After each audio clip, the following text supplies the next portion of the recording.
지난 주간에 모임이 있었습니다. 한 10명 정도 모였습니다. 10명 정도 모인 자리에 제가 질문을 했어요. 나는 소중한 존재가 못 되니 태어날 필요가 없는 존재였다. 나는 있으나마나한 존재다. 나는 있으나마나한 존재다. 이렇게 생각해 본 적 있는 사람 손 드세요 하니까 몇 명이 손 들었을까요? 전부 다 손 들었습니다. 그런데 진짜 신기하고 놀라운 것은 저도 손을 들었다는 겁니다. 저는 목사고 인물도 괜찮고 공부도 그런대로 갈수록 잘했고 성격이 굉장히 나이스하고 뷰티풀하고 프리티하다고 해서 칭찬을 많이 들었습니다. 그리고 제가 일하는 것도 깔끔하게 하고 저는 완벽주의이기 때문에 좀 완벽하게 일을 하려고 하는 성격이 있어서 사람들한테 편안함을 줍니다. 그리고 저는 무엇보다도 뒤통수의 매력이 있습니다. 그 뒷모습을 보면은 다 반할 정도로 저는 뒷모습이 아주 매력이 있는 남자입니다. 그런데 왜 제가 나는 이 세상에 별 볼 일 없는 존재라고 생각했을까? 저는 저만 그런 생각을 하는 줄 알고 있었는데 보니까 다른 사람들도 거의 다 그런 생각에 아파하고 있는 것을 보게 됐습니다. 한 4년 전인 것 같아요. 날짜는 제가 기억이 나지 않지만 그때도 이런 집회가 있었습니다. 그때 마지막 제가 강의를 하고 한 사람들이 앞으로 나오게 했습니다. 그래서 20명이 쫙 줄을 섰습니다. 제가 개인적으로 짧게 기도해 주려고 그렇게 한 사람 한 사람을 제가 구체적으로 물었습니다. 질문했습니다. 지금 나에게 제일 힘든 문제가 무엇입니까? 가장 내가 지금 힘들어하는 문제가 무엇입니까? 물었어요. 저는 예상을 이렇게 했습니다. 돈이 좀 더 필요합니다. 건강이 필요합니다. 우리 가정이 천국이 이루어지기를 원합니다. 이런 대답이 나올 줄 알았어요. 조금 더 수준 높으면은 국가의 자유민주주의 그런 체제가 되기를 원합니다. 이런 또 어떤 사람은 세계복음화가 나의 가장 핵심적인 고민입니다. 이렇게 할 줄 알았어요. 근데요, 제일 첫 번째 사람한테 물었더니 귀속말로 지금 나에게 제일 힘든 문제가 무엇입니까? 물었더니 사람들이 나를 어떻게 평가할까 두렵습니다. 그 다음 사람 물었습니다. 지금 나에게 제일 힘든 문제가 무엇입니까? 물었더니요. 목사님, 나는 내가 왜 이렇게 못나고 못하는 것이 많은지 저는 정말 제가 제 자신이 마음에 안 듭니다. 그래요. 세 번째 사람한테 다가갔습니다. 무엇이 제일 힘듭니까? 목사님이 저를 보시고 잘못했다고 야단치면 어찌하나 하고 고민이 됩니다. 또 물었습니다. 나는 내가 제대로 잘하고 있는지 못하고 있는지 불안합니다. 또 물었습니다. 제일 힘든 게 뭡니까? 나는요, 별 볼 일 없는 존재라서 살 이유가 없는 것 같아요. 나는 지구의 무게만 더하지 지구를 떠나는 것이 좋을 것이라고 그렇게 생각이 됩니다. 그런데 그날 제가 너무 놀란 것은 이 20명의 사람들이 가장 고민하는 문제의 핵심들을 들으면서 가장 우리 인간에게 있어서 원초적이고 근원적인 고민은 돈 문제도 아니고 건강 문제도 아니구나. 자기 정체성에 대한 문제이구나 하는 것을 확인하게 됐습니다. 그래서 겉으로는 우리가 뭐 집도 있고 차도 있고 옷도 뭐 명품도 입을 수도 있고 우리가 파마도 잘할 수도 있고 어떤 분은 뭐 몇십만 원짜리 그런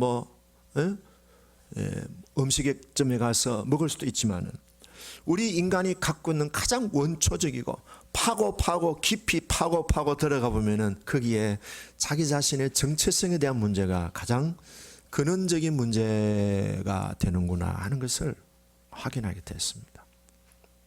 자, 지금 이 시간에 여러분들에게 손들으라면은 몇 분이 손들까?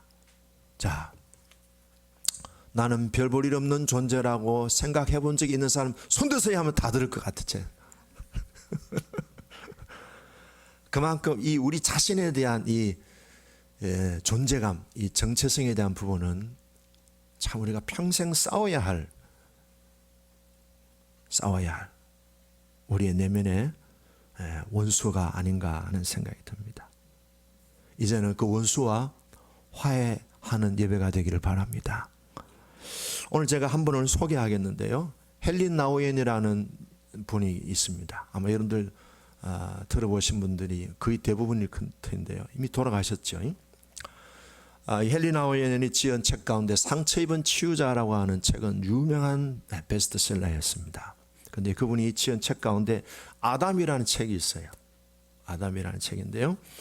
헬린 나우엔은 예일대학교 교수였고 하버드 대학의 교수였습니다. 이분은 신학, 철학 그리고 영성에 관한 부분에 대해서는 학자로서 세계적인 권위가 있는 유명한 교수였습니다. 그리고 그는 성직자이기도 했습니다.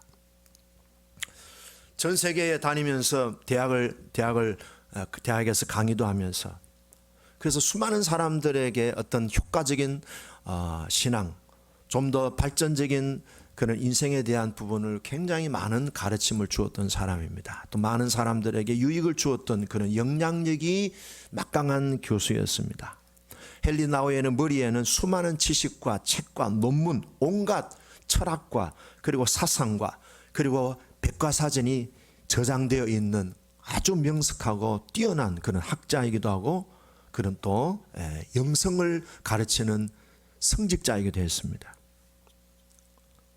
그런데 이분이 그렇게 유명세를 타면서 했지만 많은 사람들과 학생들에게 영향을 끼쳤지만 자기 자신은 참된 안식을 찾지를 못했습니다. 그래서 그는 무엇보다도 배가 고픈 마음을 가지고 하나님과의 친밀한 관계를 갈망했습니다. 그리고 하나님을 어떻게 하면 사랑할 수 있을까? 하나님을 사랑하는 법을 찾으려고 노력을 하고 또 노력을 했습니다. 그리고 그 하나님의 임재를 마음 깊이 경험해 보기를 갈망했습니다.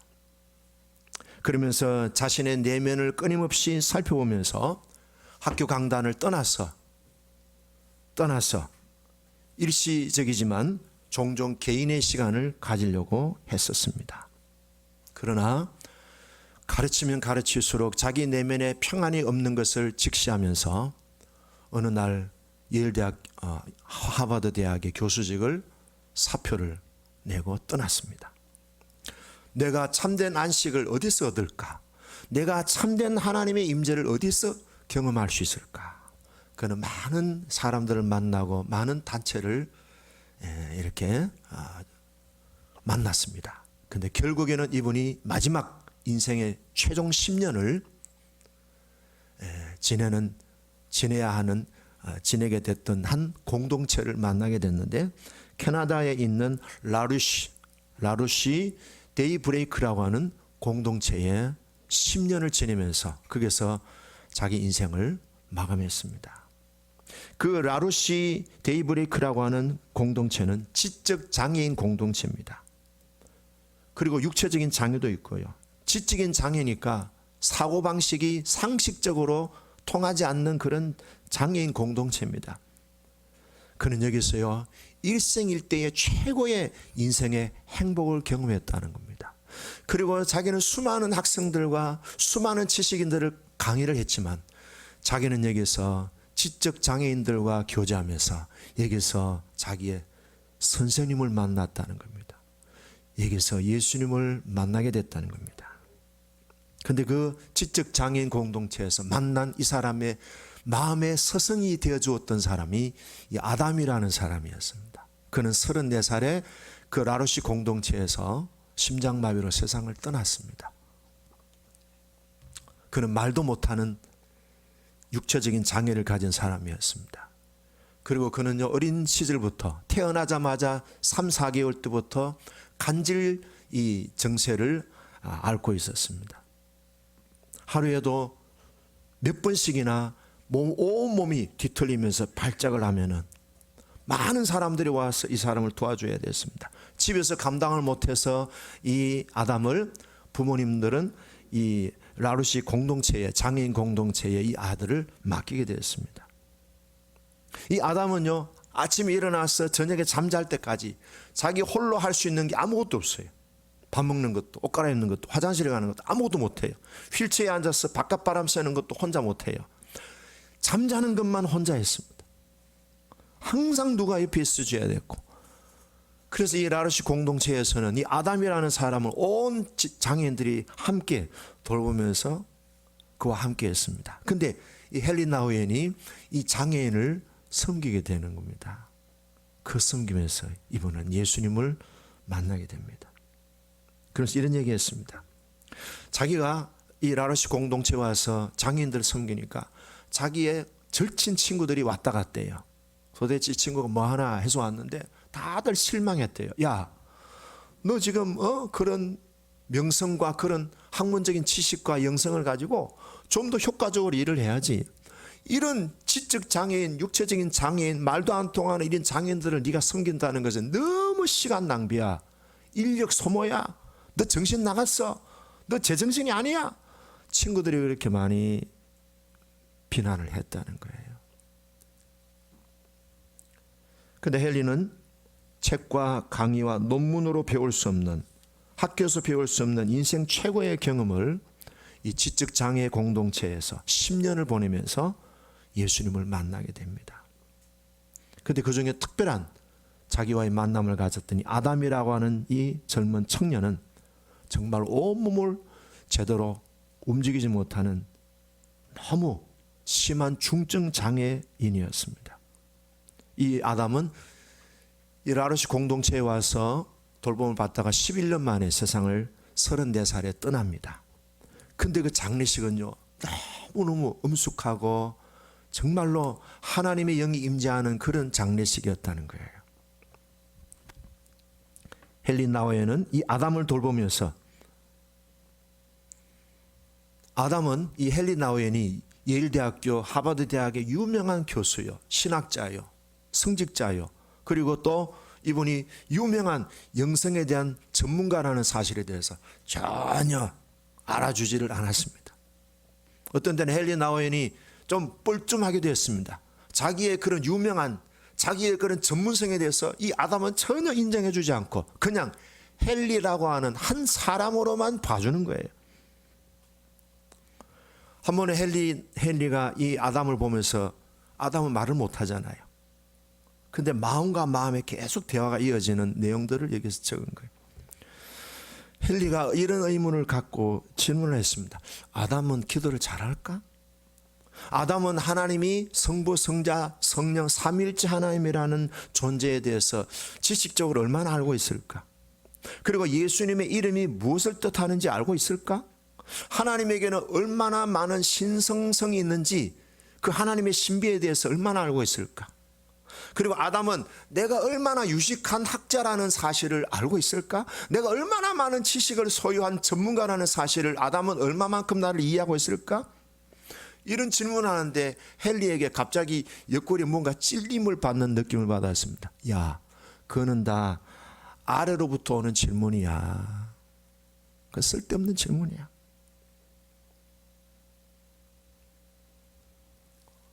그러면서 자기 마음에 들려온 음성이, 야, 그거는 네 걱정이고 네 불안이야. 네 걱정과 불안을 반영한 내용이야. 그건 하나님이 주신 질문이 아니야. 위로부터 오는 질문에 대해서 묵상했는데, 위로부터 오는 질문이 뭐냐? 아담이 너를 기도로 이끌도록 맡길 수 있겠느냐? 너는 내가 아담과 깊은 교제 가운데 있다는 사실과 아담의 삶 자체가 기도라는 사실을 너는 알겠냐? 아담이 너의 식탁에서 살아있는 기도가 되도록 할 수 있겠니? 너는 아담의 얼굴에서 내 얼굴을 볼 수 있겠니? 라는 질문을 아담이 자기에게 하시는 것을 듣는 겁니다. 그것이 예수님의 음성으로 들리는 거예요. 헨리는 아담이 전혀 자기 힘으로 할 수 있는 게 아무것도 없는 가장 연약한 존재라는 사실을 통해서 예수님의 연약함에 대해서 묵상하게 되었습니다.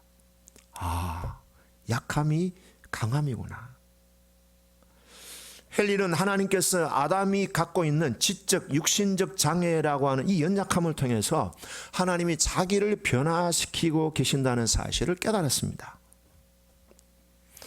한 번은 휠체어에 앉아있는 아담을 보면서 헨리 나우엔이 아담이 주는 자기에게 말을 듣는 겁니다. 이 사람인데 잘 안 보이시죠? 예.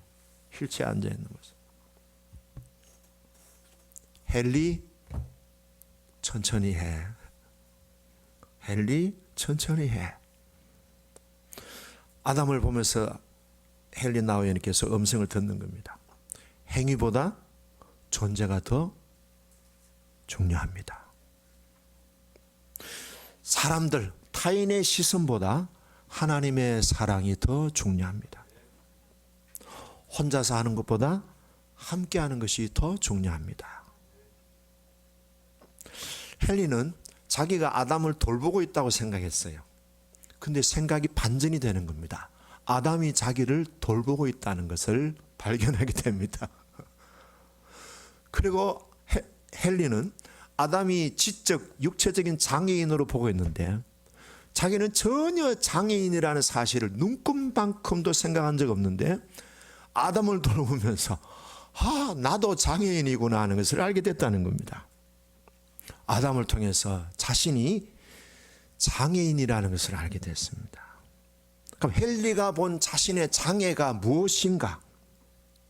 과거에는 예일대학교, 하버드대학 교수, 세계적인 그런 대학 교수라는 사실로 인해 사람들에게 존경과 칭찬과 박수를 받음으로 자신의 존재감을 확인했던 거예요.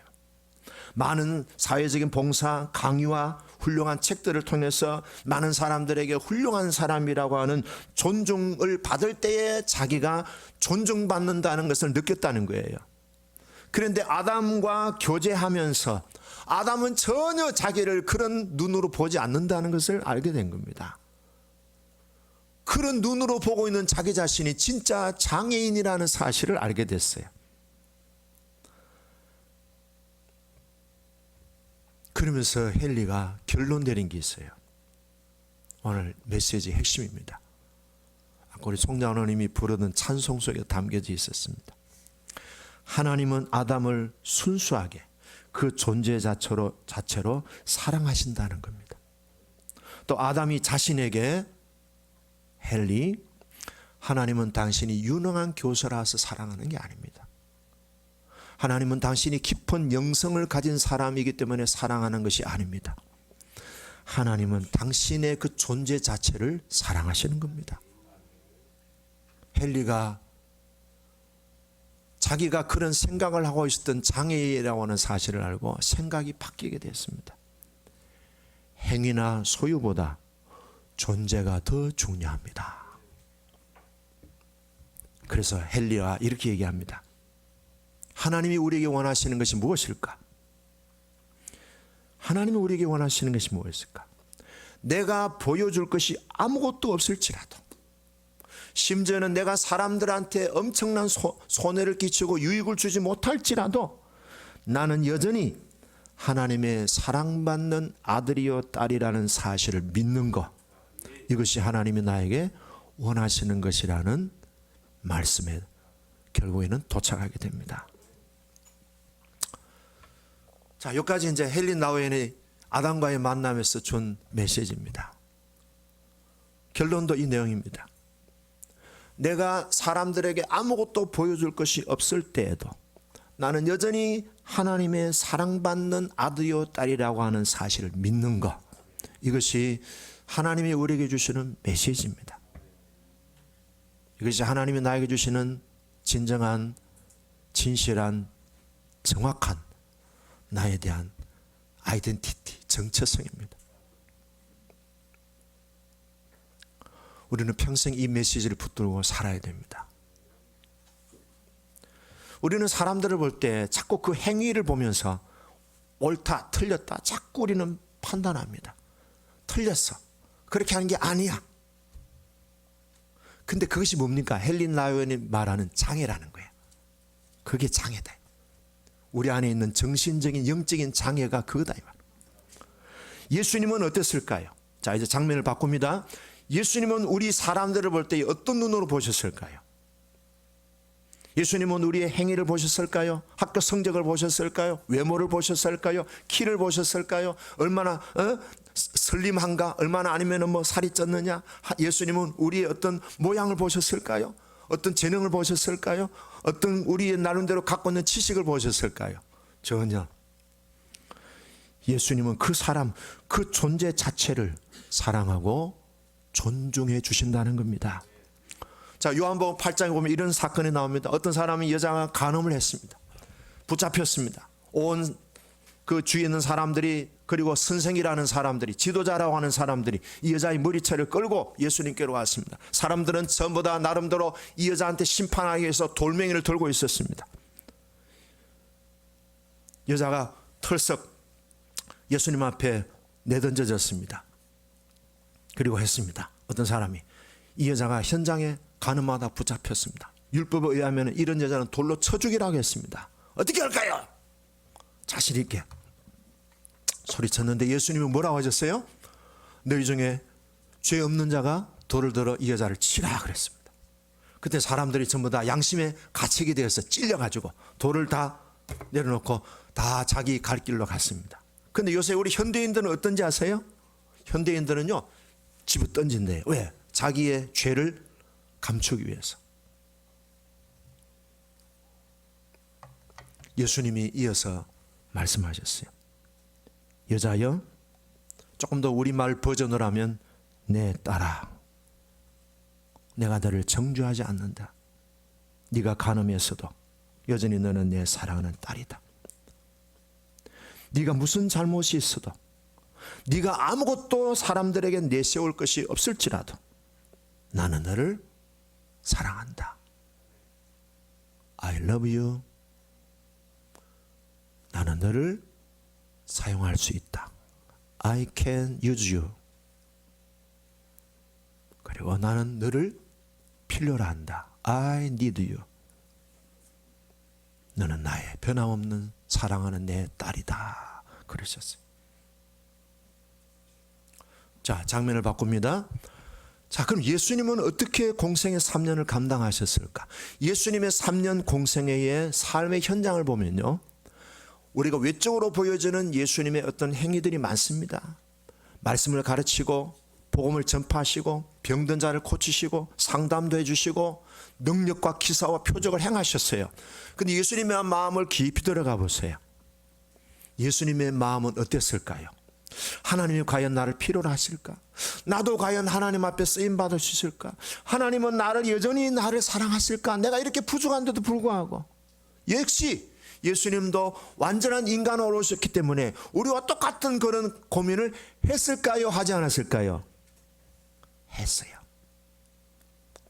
예수님의 공생애를 감당하게 했던 예수님의 내면적인 힘이 어디서 나왔을까요? 첫 번째 사건, 예수님이 이제 공생애를 앞두고 얼마나 긴장이 됐을까? 예수님의 공생애는 뭡니까? 순환과 죽음입니다. 순환과 죽음입니다. 얼마나 긴장이 됐겠어요? 과연 내가 이 일을 감당해낼 수 있을까? 근데 공식적으로 예수님이 세례 요한에게 세례를 받으시고 이렇게 물속에서 나오실 때에 하늘이 열렸습니다. 거기서 성령님이 말씀해 주셨어요. 너는 내 사랑하는 아들이다. 내가 너를 기뻐하노라. 그랬어요. 자, 한번 따라해 볼까요? 내가 너를 사랑한다.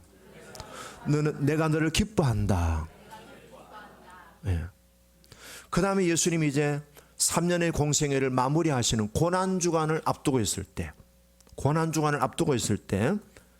변화산상에 올라가서 처절하게 기도하시는데 하늘이 열리면서 하나님 아버지의 음성이 들렸습니다. 너는 내 사랑하는 아들이다. 내가 너를 기뻐한다.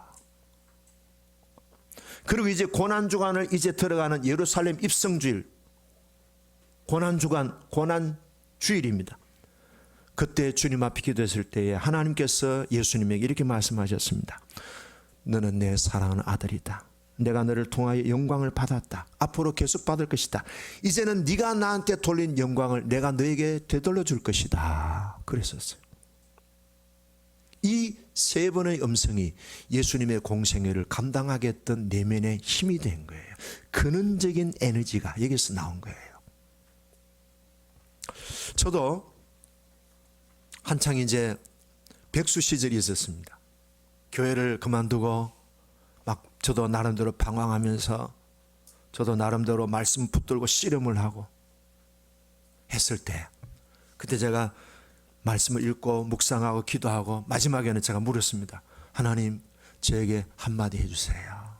한마디 해주세요. 하는데 제게 늘 들려오는 메시지가 있었어요. 아들아, 내가 너를 사랑한다. 네가 목회 안 하고 백수이지만 나는 네가 목회를 잘하느냐 못하느냐 그것이 아니다. 내 관심은 너에게 있다. 나는 너를 사랑한다. 너는 내 아들이다. 누가 뭐래도 나는 너를 사랑한다. 그게요, 한 10년 이상 메시지가 계속 들렸어요. 그래서 나중에는 좀 버전 좀 바꿔주세요. 하도 많이 들었어요. 이제 바꿔주세요. 좀 새로운 거 주세요. 근데 여전히 그 메시지를 주셔요. 자, 물어봅니다. 그 메시지를 10년 넘게 들었던 제 마음에는 그 확신이 충만했을까요? 비실비실했을까요? 비실비실했어요. 그렇게 들었는데도 비실비실하더라고요. 아내하고 싸운 날은 하나님이 나를 사랑하지 않을 거야. 또 설교를 죽 쓰는 날은 하나님이 내 다음 주에 안 쓰실 것 같은데. 늘 그런 부정적인 메시지가 제 마음에 콕콕 찔렸습니다. 그러니까 이 문제는요, 우리가 항상 직면하는 우리의 자아의 세계 속에 있어요. 하나님이 나를 사랑하실까? 내가 이렇게 별 볼 일 없는데, 이렇게 내가 문제 많은데, 이렇게 내가 실력도 없는데, 이렇게 내가 생긴 것도 잘 못 났는데 하나님 나를 사랑하실까? 근데 주님은 변함없이 그럼 나는 네 존재 자체를 사랑한단다. 매일매일 이 음성을 우리가 되새기고 되짚고 하셔야 됩니다. 이거는요, 한 번 딱 되는 게 아니에요.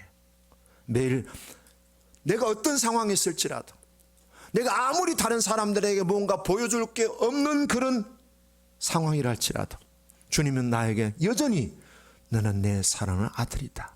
내가 너를 기뻐한다. 누가 뭐래도 너는 변함없는 내 아들이다. 내 딸이다. 이 음성을 끝까지 붙드시고 전진하시기를 바랍니다. 이 세상에 부모님들이 자녀들에게 줄 수 있는 최고 유산이 뭐겠어요?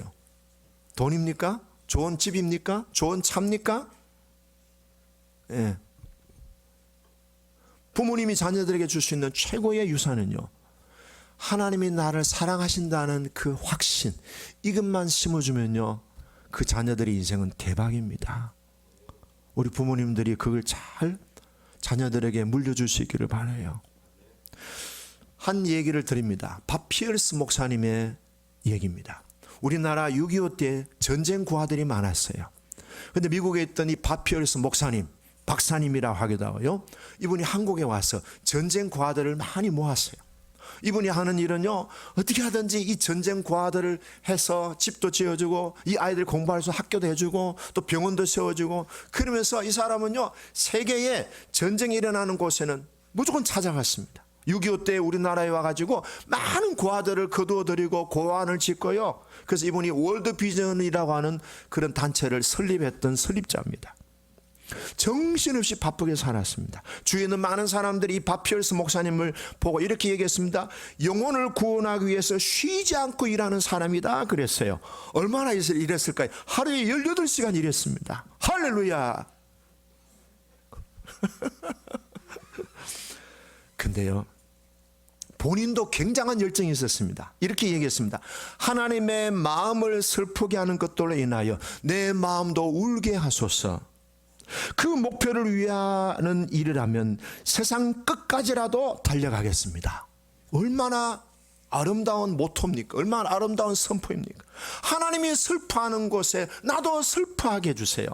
그 슬픔을 기쁨으로 바꾸는 그 일을 위해서라면 내가 세상 끝까지 달려가겠습니다. 그랬어요.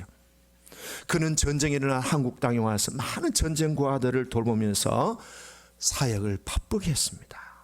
그런데 그 부인이 하는 말입니다. 우리 남편은 가족을 버렸습니다. 그래. 한 번은 이 딸이 아버지한테 전화를 했습니다. 그 난리통에 아버지가 전화를 받았습니다. 근데 이 딸이 아버지한테 전화한 것은 무언가 사인이 있었어요. 자살하려고 지금 마음을 먹고 있는 상황이었습니다. 딸이 아버지한테 전화를 걸었습니다. 아빠가 보고 싶어. 아빠가 빨리 왔으면 좋겠어. 아빠하고 같이 밥 먹고 싶어. 아빠하고 같이 뒷동산에 가서 꽃 구경하고 싶어. 아빠가 보고 싶어 했는데, 그러면서 이 딸이 전화를 하면서 생각이 드는 거예요. 아빠가 오면은 아빠가 자기를 끌어안아 주면서 자기의 뺨에다가 아빠의 뺨을 부비는 그런 사랑해주는 아빠, 자기를 그렇게 귀여워해주고 아름답게 봐주는 아빠를 상상한 거예요. 근데 아빠가요, 비행기를 타고 미국으로 갈 수 있었는데요, 안 갔어요. 근데 그 옆에 자기 아내가 있었어요. 아내가, 여보 갑시다. 우리 딸아이가 지금 아빠가 보고 싶다 하니까 가야 되지 않겠어요? 갑시다. 당신 너무 일에 빠져서 가자고. 근데 이분이 아내의 말을 들었어요, 안 들었어요? 안 들었어요. 저는 아내의 말을 주님의 음성으로 듣습니다. 믿거나 말거나. 우리 양전사님도 아내의 말을 주님의 음성으로 듣습니다. 믿습니다. 아멘. 그리고 이분은요, 베트남으로 갔습니다. 왜? 베트남에 또 일이 생겨가지고. 그때 딸이 이제 그때를 회상하면서 이렇게 얘기했습니다. 아버지가 안 오실 줄 알았답니다. 그리고 얼마 후에 딸은 스스로 죽음을 끊는 일에 성공했습니다. 세계적인 목회자요, 월드비전 설립자입니다. 64세에 세상을 떠났는데요, 가족들과 단절이 되었습니다. 이분은 하루에 18시간 일했습니다. 초인적인 힘을 발휘했습니다. 하나님의 슬픔이 있는 것에 나도 슬퍼하겠다고 그는 거창한 구호를 외치면서 하루 18시간 일했습니다. 과로가 있었습니다. 자주 해외를 다니다 보니까 시차 적응에 대해서 이분은 무시했습니다. 그리고 고아들과 함께 있다 보니까 비위생적인 음식을 많이 먹었습니다. 일에만 몰두하다 보니 감정의 저수지가 완전히 말라버렸습니다. 그리고 온갖 질병에 대해서도 무방비한 상태였습니다. 그가 64세의 세상을 떠났을 때는 몸이 형편없이 온갖 바이러스와 박테리아의 감염에 대해서 아주 불행하게 죽었는데 가족들이 그와 같이 있지 않았습니다. 뭐가 중요합니까?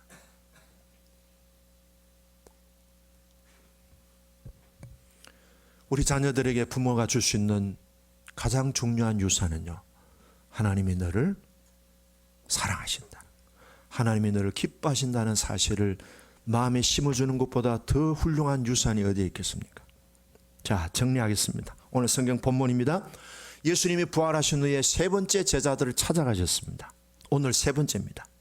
제자들은 예수님을 두 번이나 만났어요. 부활하신 주님을. 근데 마음속에 무언가 끄림직한 게 있습니다. 이 제자들은 다 예수님을 배신했고, 어떤 제자는 예수님을 모른다고 맹세하며 저주하면서 예수님을 부인했습니다. 다 도망갔습니다. 예수님은 십자가의 길을 가는데 이 제자들은 다 자기 살 길을 찾아 도망갔던 제자들입니다. 예수님을 볼 면목이 없는 사람들입니다. 그래서 자기들이 본업이었던 고기 잡으러 다 돌아갔습니다. 갈릴리 호수에서 가서 밤새도록 그물을 던지고 고기를 잡으려고 했지만 빈배만 남았습니다. 밤새도록 작업을 했지만 텅텅 배는 비었습니다. 여러분, 텅텅 빈 배를 보고 제자들이 무슨 생각을 했을까요? 우리처럼 생각한다면, 역시 나는 안 되는 인간이야. 나는 문제가 많아. 아이고, 나는 다른 사람들에게도 도움이 안 되는 존재야. 나는 있어나마한 사람이야. 이렇게 생각할 수도 있었을 거예요. 나는 예수님께 버림받아서 나는 예수님 앞에 갈 수가 없어. 예수님 배신했어. 예수님을 모른다고 부인하고 저주하고 맹세하고 모른다고 그랬어. 나는 예수님을 볼 낯이 없어. 나는 예수님 보면 안 돼. 나는 예수님께 버림받았어. 나는 예수님께 거절당했어. 제가 가끔 예배를 죽쓰면요, 강대상 제 방에 앉아서 보면 나는 예수님에게 버림받지 않을까, 이런 불안한 마음이 가끔 생겨요. 잘못됐죠. 나도 장애가 있는 사람.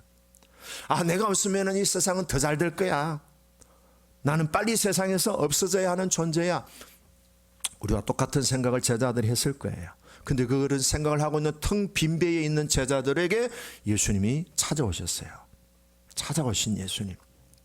하늘 보좌에 계신 하나님께서 그 영광의 보좌를 다 버리시고 죄인된 우리에게 찾아오신 인카네이션, 육신을 입고 이 땅에 오신 하나님, 그분이 갈릴리 바닷가에 또 우리에게도 찾아오시는 거예요. 개인적으로 우리에게 찾아오셔요. 주님은 우리를 결코 버리지 아니하신다는 사실을 보여주고 계셔요.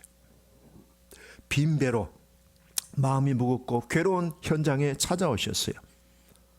어떻게 찾아오셨습니까? 제자들을 사랑하는 마음으로. 내가 너희들을 절대로 버리지 않는다. 내가 너희를 절대로 포기하지 않는다 하는 깊은 사랑으로 찾아오셨어요. 자, 5절 읽어보겠습니다. 5절 시작. 예수께서 이르시되 얘들아 너희에게 고기가 있느냐? 대답하되 없나이다. 자, 얘들아 너희에게 고기가 있느냐? 이걸 우리말로 바꾸면 어떤 내용이겠습니까? 사는 게 좀 어때? 많이 힘들지? 아이고 마음이 많이 무겁지? 괴롭지? 그래, 수입은 어떻니? 요새 그 수입 가지고 생활은 좀 넉넉하고 뭐 좀 괜찮니? 우리의 삶의 현실을 물으시는 거예요. 어떻게 사니? 제시카, 공부하는 게 힘들지? 주님이 그렇게 물으시는 거예요. 네, 힘들어요. 공부하고 싫어요. 그래, 싫으면 안 해도 돼. 공부하라면 너 인간이 아니야. 이렇게 하시지 않아요? 제시카, 공부하는 게 많이 힘들지? 그래, 미얀마 땅을 떠나서 한국에 와서 공부하는 게 많이 힘들지? 제시카, 많이 힘들지? 이렇게 주님이 우리의 생활의 현장을 물으시는 거예요. 주님은 지극히 현실적이셔요. 우리의 먹거리를 물어보십니다. 잘 먹고 있니? 밥은 괜찮니? 짜장 먹고 싶니? 볶음밥 먹고 싶니? 그래, 뭐가 먹고 싶니? 이렇게 물으시는 거예요. 너희에게 고기가 있느냐? 근데 제자들은 뭐라 했어요? 없습니다 그랬어요. 자, 주님은 굉장히 현실적인 것을 물어보시고 그러므로 우리들에게 진실한 대답을 원하세요. 위장하지 마세요. 과장도 하지 마시고 체면 차리지 마시고요. 없으면 없다 그러세요. 주님 배고파요. 해봅시다. 주님 배고파요. 물가가 많이 올랐어요. 차비도 많이 올랐고요. 쌀값도 오르고요. 파가 요새 엄청 비싸졌어요. 이렇게 얘기하면 주님이 쓸데없는 걱정한다고 나무라지 않으셔요. 괜찮아요. 제가 한 번은 목회하는데 너무 힘들어요. 주님 제가 너무 힘듭니다. 저 위로 좀 해주세요. 그랬더니 오늘 12시에 네가 어디 가서 점심 먹을 것이다. 그냥 대충 먹는 게 아니고 굉장히 맛있는 고급진 거 먹을 것이다. 그런데요, 이게 내 소리인가 주님의 소리인가? 근데요, 전화가 왔어요. 제가 아는 분이 목사님 오늘 식사해요. 할렐루야. 이게 내 소리가 아니고 주님의 음성인가 보다. 그래가지고 제가 집사람 보고 얘기하고 이번 나올 갔다 올 테니까 걱정하지 말고 혼자 먹으라고. 그래서 점심에 만났습니다. 서로 얘기하고 이렇게 저렇게 얘기하는데요, 밥 먹고 이제 가는데 목사님, 목사님 책값 하세요 하고 봉투를 탁 주더라. 할렐루야 속으로. 겉으로 너무 그렇게 야단법석하면 안 되잖아요. 그래도 목사가 체면이 있지. 할렐루야 하고 봉투를 탁 넣었어요. 근데 집으로 운전하고 가는데 봉투에 이게 딱 아까 받았을 때 너무 얇더라고. 참 저도 속물이죠. 얇아가지고 한 5만 원 넣었는가 10만 원 넣었는가. 옛날에 수표가 있었잖아요, 그죠? 보통 10만 원짜리 수표 많이 넣어주잖아요. 가면서 그래도 궁금한 거야. 그래서 봉투를 빼고 싹 뺐어요. 안에 수표 10만 원짜리 기차하고 딱 뺐는데 아니에요. 곱하기 10배. 와, 그날 너무 기쁘더라. 집에 집사람한테 여보, 나 용돈 받았어. 당신 써. 그 남자가 그 아내한테 돈을 봉투를 줄 때 그 고액을 줄 때 얼마나 제가 목에 힘이 들어가고 남자스럽고 내가 이 정도 사람이야 존재감이 뿜뿜뿜 올라오는 것 같았어요.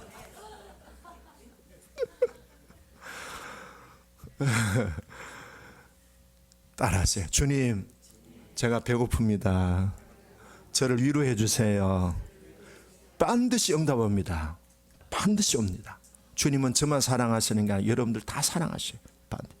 없으면요 없다고 얘기하세요. 솔직하게 진실하게. 자, 그랬더니 6절에 주님 말씀하십니다. 6절 읽겠습니다. 시작. 이르시되 그물을 배 오른편에 던지라. 그리하면 잡으리라. 배 오른편에 던지라. 그렇게 주님의 음성을 듣고 순종했더니 153마리를 거두었습니다. 12절 읽읍시다. 12절 시작. 예수께서 이르시되 와서 조반을 먹으라 하시니 제자들이 주님이신 줄 아는 거로 당신이 누구냐? 감히 묻는 자가. 예수님 뭘 차려주셨어요? 밥상을 차려주셨어요. 아침 밥상을 차려주셨어요. 떡하고 그리고 제자들이 잡아온 생선을 금세 구워가지고 기름에 구웠을까요? 아니면 석쇠에 구웠을까요? 일단 그거 뭐 무시하고요. 하여튼 구워가지고 제자들에게 푸짐한 따뜻한 아침상을 차려주셨다는 거예요. 따라합시다. 아침 와서 아침밥 먹어라. 예수님이 우리에게 그렇게 해주시는 거예요. 됐죠? 주님께 가면 돼요. 자, 그 다음 장면인데요. 오늘 읽지는 않았습니다만 15절에서 20절까지 내용은요, 예수님이 베드로에게 대화합니다. 베드로야, 네가 나를 사랑하느냐? 그랬어요. 그때 베드로가 뭐라 그랬어요? 아이고, 내가 주님을 3번이나 모른다고 부인했는데요. 예수님이 그거 책망하시는 거예요? 아니에요. 과거지사를 캐내는 거예요? No, 아니에요. 예수님은 그냥 지금 현재의 베드로를 보고 베드로야, 네가 나를 사랑하느냐? 이 메시지 속에서는요 3가지가 담겨 있습니다. 오늘 우리에게 주시는 메시지를 받으시길 바랍니다. 주님이 이렇게 말씀하셔요. Even though you have been failed 300 times, I can use you. 네가 30번, 300번 나를 부인했을지라도, 실패했을지라도 나는 여전히 I can use you. 나는 너를 쓸 수 있다. 나는 여전히 너를 사랑한다. I love you. 3번째, I need you. 예수님과 베드로 제자들과의 만남에서 주님은 말씀하셔요. 나는 변함없이 너를 사랑한다. 네가 나를 3번이나 부인하고 모르고 저주하고 맹세했지만은 I can use you. 나는 너를 쓸 수 있다. I need you. 나는 네가 필요하다. 왜? 나는 네 존재 자체를 사랑하니까. 자, 주님이 우리에게 주시는 음성입니다. 이제 한번 들어보세요. 이렇게 눈 감으시고 조용히 들어보세요. 사랑하는 나의 아들에게 내 아들아, 내 딸아, 나는 네가 일을 잘해서 성과가 뛰어나고 유능해서 사랑하는 것이 아니란다. 괜찮아? 너는 지금 잘하고 있어. 그만큼 해내기도 쉽지 않단다. 애썼다. 고생 많았어. 조금 쉬어라. 좀 쉬어도 괜찮아. 내 아들아, 내 딸아, 나는 네가 돈이 많아서, 성적이 좋아서, 일을 잘해서 사랑하는 것이 아니란다. 나는 네가 잘 연단되어 성숙해서 사랑하는 것이 아니란다. 나는 네가 인정받고 칭찬을 받아서 사랑하는 것이 아니란다. 나는 네가 치유를 잘 받아서 사랑하는 것이 아니란다. 나는 네가 인물이 아름답고 외모가 뛰어나서 사랑하는 것이 아니란다. 너는 내 손으로 지었고 나의 뜨거운 사랑으로 창조하였다. 나는 너를 나의 형상대로 지었단다. 너는 참으로 사랑스러운 내 아들이다. 너는 참으로 존귀한 나의 아들이란다. 누가 뭐라 해도 너는 나의 소중하고 자랑스러운 내 아들이다. 나는 너를 결코 떠나지 않는다. 너를 결단코 버리지 않는다. 나는 너를 절대로 포기하지 않는다. 너는 나의 소유이며 나의 작품이란다. 나는 너를 무궁한 사랑으로 사랑한다. 나는 너를 구원하기 위해 나의 생명을 주었단다.